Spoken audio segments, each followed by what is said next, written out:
casa sua. Obrigado.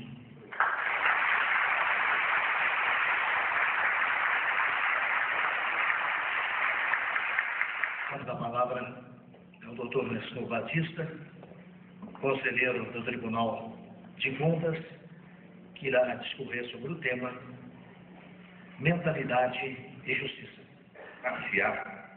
Eu só poderia, professor Goldberg, esperar uma saudação como essa da nossa pianista Cleuci e a oração desse jovem Josimar. Muito obrigado, parabéns à Faculdade de Jacarezinho, classe A, exemplo para o nosso Brasil. Um aplauso para vocês, por favor.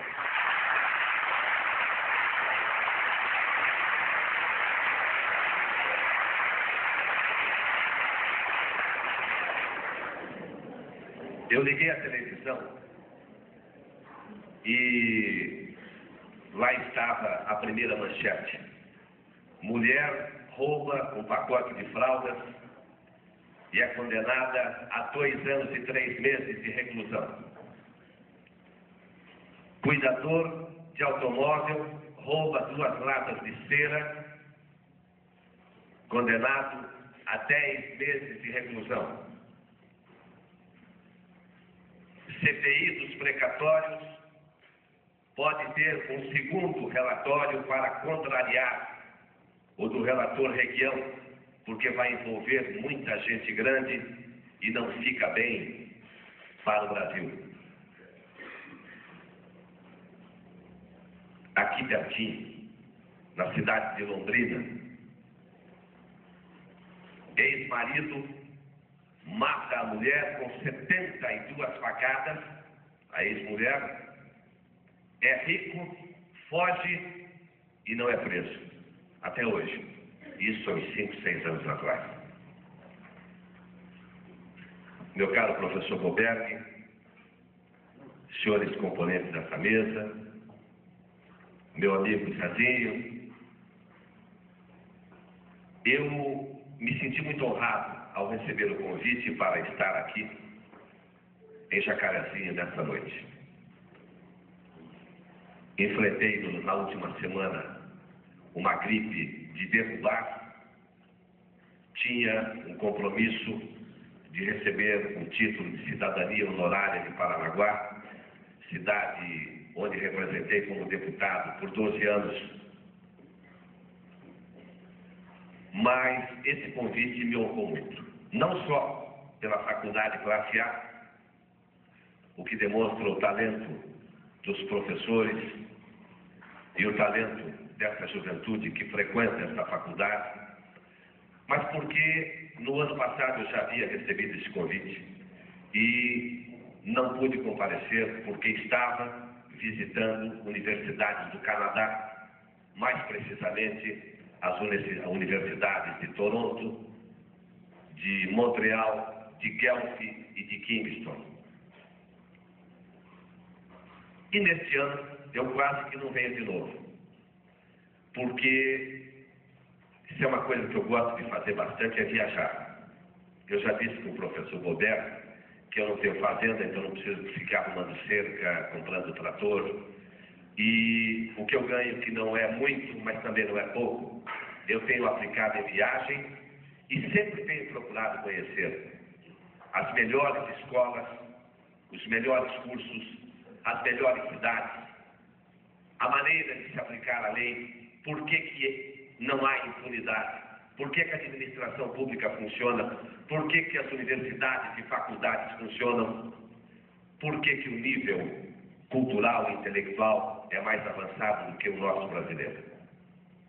E eu, recentemente, fiquei por 80 dias, não é para contar que viajei não, mas fiquei durante 80 dias em Londres, fazendo um curso de administração pública e sentindo como esse Brasil, que é tão grande, é tão forte, pode ser bom e que nós não o fazemos bom. E não é por falta de lei, não.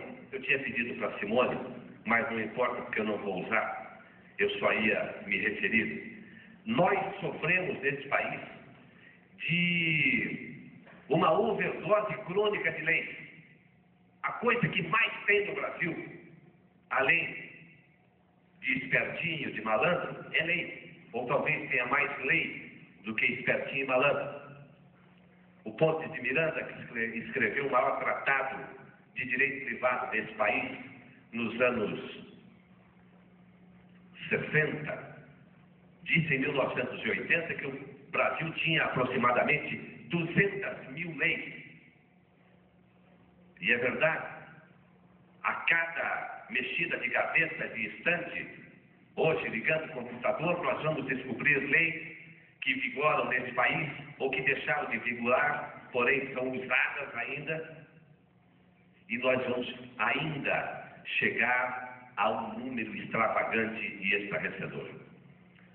Nós temos a nossa Constituição de 88, eu vou me reportar em pequeno trecho logo mais. Eu gosto da Constituição de 88, quero dizer aos senhores, não só porque foi idealizada e comandada pelo extraordinário estadista brasileiro Ulisses Guimarães, mas porque ela tem muita coisa boa. E se ela fosse respeitada e usada como a base do nosso sistema legal, aqui está a Constituição de 88, se ela fosse a base desse sistema, nós teríamos hoje muito mais tranquilidade nesse país, porque quando tudo não dá certo, nós vamos procurar essa nossa Constituição de 1988, que tem muita coisa de primeiro mundo e tem muita coisa também de quinto ou de oitavo mundo, se quiserem. Mas eu quero me permitir a fazer um pequeno giro e até para me justificar do porquê desse tema mentalidade e justiça. Tenho para mim que este é um país que tem Maquiavel demais e Montesquieu de menos, porque não se respeita o espírito das leis, talvez, mas certamente não se respeita a lei. Só que temos Maquiavel de subúrbio, Maquiavel de quinta categoria, mas toda a sociedade brasileira acaba sofrendo com isso.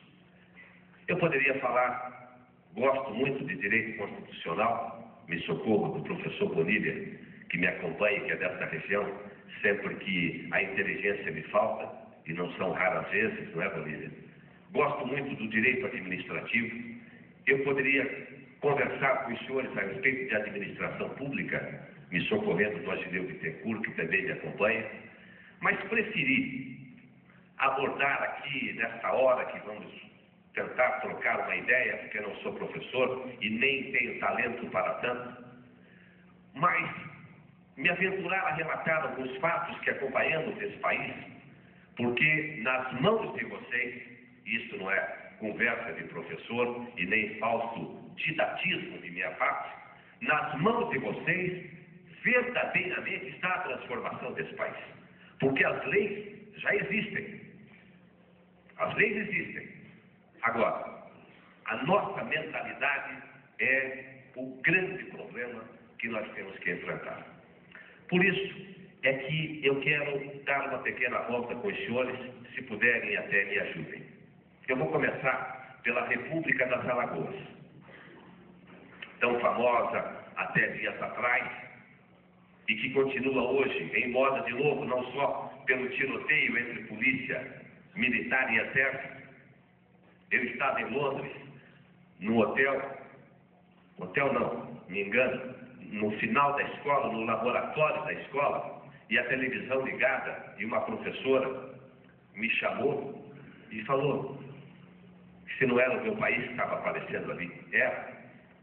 Aí todo mundo parou para ver o que estava acontecendo. Era um tiroteio nas Alagoas, entre a polícia militar e o exército. Notícia para o mundo inteiro acompanhar e saber como está vivendo o nosso país. Vai em Alagoas.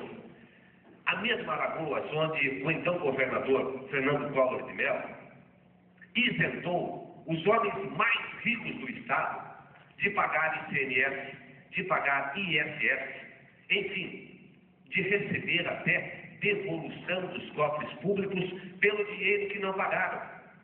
no estado que ostenta o maior índice de analfabetismo do país e no estado que tem o maior índice de mortalidade infantil.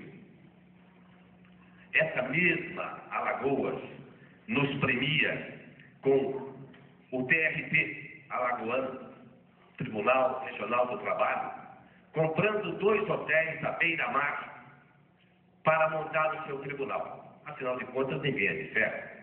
Então é melhor ficar de frente para o mar. E gasta 3 milhões de dólares, professor Boberto, na CIS, né, para mobiliar o seu tribunal de frente para o mar. Ora, caminhando desse jeito, o Suruagi tinha realmente que cair fora, como caiu dias atrás, e o Estado estar afundado em dívidas superiores a 700 milhões de dólares. E não vai pagar, porque não tem arrecadação, não tem de onde tirar, mas a miséria continua, o analfabetismo continua, a mortalidade infantil continua, e os usineiros estão reclamando que ainda tem devolução a receber dos cofres públicos. Mas aí eu vou dar um passeio pela Paraíba. Mas, lá na Paraíba, o Tribunal Regional do Trabalho, 2 juízes do Tribunal Regional do Trabalho contrataram 165 parentes. E um falou, pai, ia contratar quem? Não ia contratar